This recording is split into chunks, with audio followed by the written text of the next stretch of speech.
La fomba vaovao tanteraka kosa indraiky mitoetra ny fanehoan-kevitra eo amin'ireo mpanao politika indrindra ny mahakasika an'ilay fanambaram-pananana tokony tanteran'ireo olom-panjakana eny anivon'ny Bianco manana ny ambarany maloana izay moa ny solombavam-bahoaka voafidy tao Toliara voalohany ary nanambara ny tenany fa tsy voatery anatanteraka izany ireo solombavam-bahoaka. Tsy voatery manao fanambaram-pananana ny solombavam-bahoaka araka ny hevitry ny solombavam-bahoaka voafidy tao Toliara voalohany ary avy amin'ny Mapara 2. Raha ny fanazavana neto dia efa nitondra ny solombavam-bahoaka fantsiny ary nolonanina ny volavolan-dalàna 420 tsipika ohatraohatra ray nandritra ny fivoriana tsaram-potoana voalohany. Mazava ho azy moa zany fa le fotoana moa zany nahatonga nireny zavatra nireny satria efa nilalina ny lalàna dia bakeo ny fomba fivalidevan'ny gouvernement zangamba no sisa tavela dia nangataka 5 andro zany ny gouvernement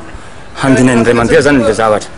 dikan'izay zany fijerevana azy dia ny gouvernement zany tsy fantatray izay fomba fiasa zay fa na mijery tsara n'izay zavatra zay fa matoa izy nangataka 5 andro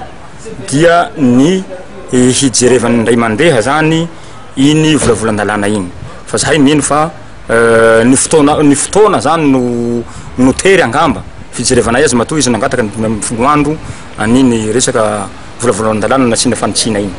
iny volavolan-dalàna mikasika an'le filazam-pananana iny zany dia ny azona ilazaina ny aty amin'ny assemblée nationale efa tsy manao intsony zay resaka filazam-pananana zay satria efa nivotena taty amin'ny assemblée nationale le izy dia ny gouvernement ngamba no mijery na manao an'izay resaka filazam-pananana zay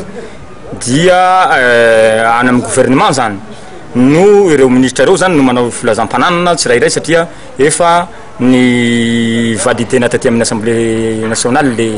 le lalàna. Taorian'ny fivoriana ara-potoana izay naharitra 90 andro dia andrasana ny fiantsoan'ny gouvernement ta fivoriana tsara-potoana ny anteny mera-pirenena. Fivoriana tsara-potoana izay rano lojika dia tokony andaniana ny lalàna mifandraika amin'ny fifidianana ben'ny tanàna. Anisan'izany ny tolo-dalàna momba ny fitsinjaram-pahefana.